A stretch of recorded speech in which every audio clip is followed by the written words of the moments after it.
we are reconnecting with rockers this week on WDHA on the Rock of New Jersey, one of my favorite new artists. I am a JJ Wilde maniac, and let me tell you, first of all, welcome. Thank you so much for, you and me are not necessarily reconnecting, but we're connecting for the first time, and we were just talking a little bit off air. I feel a kindred spirit with you already. Yeah. Well, I feel the same way. Thank you so much for from another mister. having me here. So, all right, let me give you a little bit of background as how I became a fangirl. So, all right, you're out on the road with the Bluestones. It ends up being a night that I cannot come out to the show. I think it was the Brooklyn show. Okay. So everybody starts hitting me up after going, have you heard of JJ Wilde? You're going to flip your lid when you see her. So I started doing a little bit of, detective work, then started talking to a friend of mine, Rob Tarantino, who's involved with you. Yeah. And then I'm a massive fan. The live shows are incredible. The tunes are incredible. And I was looking so forward to getting to see you with the Rival Sons, which was a WDHA show. Now that is postponed, so hopefully we'll be able to get that back on the books. But welcome. We started playing The Rush. Everybody loves it. I want to talk to you a little bit about you are a songwriting machine. You have hundreds and hundreds and hundreds of songs from what I hear. And really, it's all about the songs. So talk a little bit to me about your epiphany moment when you knew you wanted to start writing songs. Well, I used to write just to write when I was younger, before I knew how to play guitar, before I knew that they were songs. So I think I've been writing longer than I've been writing songs, but they were just poems, and I didn't really know what they were, but it was just basically me expressing how I was feeling. And it's always been that way for me. It's just a way of expressing either what I'm going through or just thoughts or anything. Like, I've always enjoyed writing them down. From when I was like 8 years old, I was writing just like little poems that I didn't really know what they meant. And then when I was about 14 or 15, my brother taught me how to play guitar. So then that opened up a whole, new world for me as far as songwriting, because then I had something to put the words to, and then it was this whole other kind of creative thing. So, I think when I was about, I'd say 16 was when I really started writing songs and really got serious about having my own songs and that kind of thing. And then it just kind of progressed from there. But it's always been something like almost like a way of therapy for me. So when did you know, because not only are you a great songwriter and guitar player, you're a monster vocalist. You've got those giant mondo pipes where you're just like, whoa, that voice is coming out of that girl in that video. So when did you know you could sing? Were you always singing? Yeah, I've always enjoyed singing. My family's always been a family that liked music, so there's always loud music going on. We're loud people, so I think that's probably why I have a loud voice. I just had to talk over my siblings and yell a lot. Love it. Are you Italian? If you're Italian, maybe we can. Because I am. I know, right? I'm not, but I get that a lot. Yeah. But no, I'd say singing has been a passion for a long time as well. And again, it was right around 16 when I used to have really bad stage fright. So I loved singing and I loved writing, but I was a little bit nervous. And I had a teacher in high school that kind of forced me to do, it was like what was it called? Acoustic, like, coffee series. Mm-hmm. That's probably where I got the idea for Coffee in a Cover. But it essentially was an after-school thing where students, you didn't have to be good. You didn't have to have any songs at all. You could just get up and play in front of people. And it was the first time that I'd done something like that. And even that terrified me. Oof. But I think he saw potential because he kind of took me under his wing. And he's like, no, I'll practice with you and I'll get up there and I'll play guitar for you so that you can sing. And then you can like feel a bit more comfortable and stuff. And so that's actually how I started. And I've had a couple people along the way that just saw something and really encouraged me to keep going when I thought like, oh no, I can't do this. Like my voice isn't good enough or whatever. And you know, all those like crazy thoughts that people have. And you were like working a bunch of different jobs. And, you know, sometimes it's a little tough to keep your focus and say, yeah, I'm gonna, you know, I can't go to work today because I have to do this, or, you know, it's really, really hard to keep going down that path, you know, until you get to that point where you're like, yeah, I really should be doing this. You need those people that can encourage you. Mm-hmm. Yeah. I mean, like that was another thing later. I mean, in my, I guess that would have been like early 20s, I was working 3 jobs, basically. And then it was hard to come home and feel inspired to write again because I was just exhausted all the time. And, you know, it's just the kind of the passion of it that pushed me through, that said, no, this is what I want to do. So are you going to play something for us today? Because I heard you were going to play something for us today. Yes. This is awesome. Reconnect with Rockers. You're going to be our first performance person on Reconnect with Rockers, the first performance that we're doing. So I'm really excited to have the one and only JJ Wilde play a little rockin' tune for us. Are we going to do the Rush? Oh, yeah. Oh, yep. You guessed it. Let's do it. Let's do it. All right. Now we'll see how this goes, because all of these Zoom, you know, is it going to freeze when my face is like... If it freezes or something, no big deal. We're among friends. We'll figure it out. We'll come back. We'll chat a little bit. You know what? Shit happens. Exactly. All right, here we go.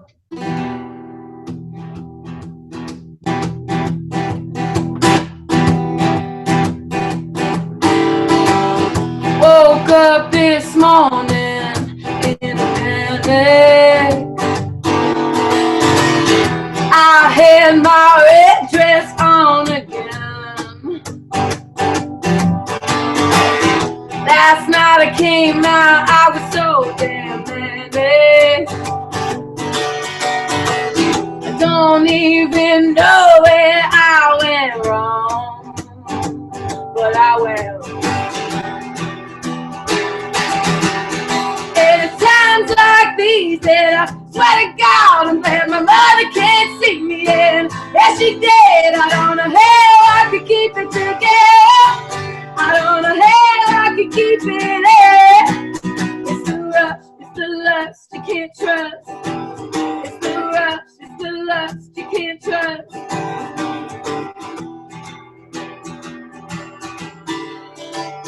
There's something to be said about the power of persuasion. Ah, yeah, it's a fine line just waiting to cross between what's right, what's wrong, what really turns you on, what makes your heart beat faster. You're headed for a beautiful disaster. Times like these, and I swear to God, I'm glad my mother can't see me in. Yes, she did. I don't know how I could keep it together. I don't know how I can keep it in. And it's times like these that I learn to forget, 'cause it's easier than to live with regret. I don't know how I can keep it together. I don't know how I can keep it in. Woo!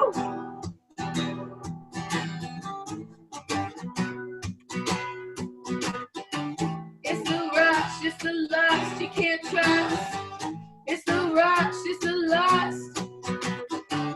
It's the rush, it's the lust you can't trust. It's the rush, it's the lust.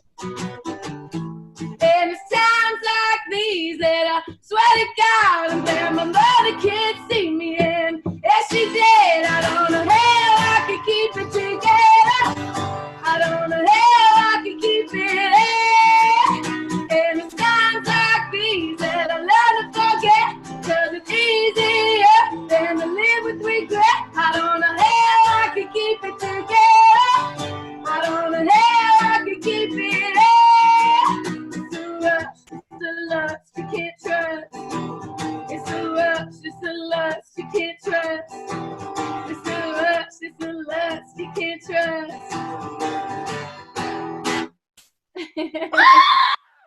Oh man, it's days like this where I'm like, you know what? I just love my job. JJ Wilde from Wilde Eyes and Steady Hands. Oh, that's so great. So incredibly great. I can't thank you enough for doing that. By the way, you have the coffee in a cover, which is so cool. It's an Instagram feature and it really connects you. You know, with fans, I think it's great where people sort of get a sensibility about what the artist is about and songs that inspired you. And it's really, really cool. Where can people find you again on Insta? I can't remember offhand.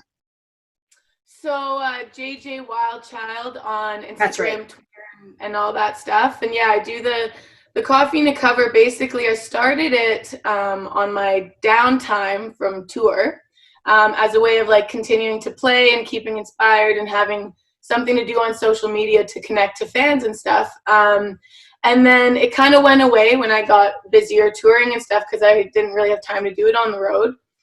So then, yeah, when this downtime came around, it was like, well, that's a no-brainer. I can now connect with my fans again without, you know, because it's hard, right? We don't get to play the shows. We don't get to go so see our hard. fans and stuff. Yeah, no. And that was going to be my next question for you. You know, now it's a time where, and everybody's on these emotional roller coasters. You know, here in New Jersey, we are just suffering so greatly from this. We're losing friends and family members. And, you know, we're on the air and we're trying to keep people's spirits up and be positive. At a time like this, JJ, is it for you, do you feel, is it creativity or is it more of a reflection for you as an artist when there's a crisis like this going on?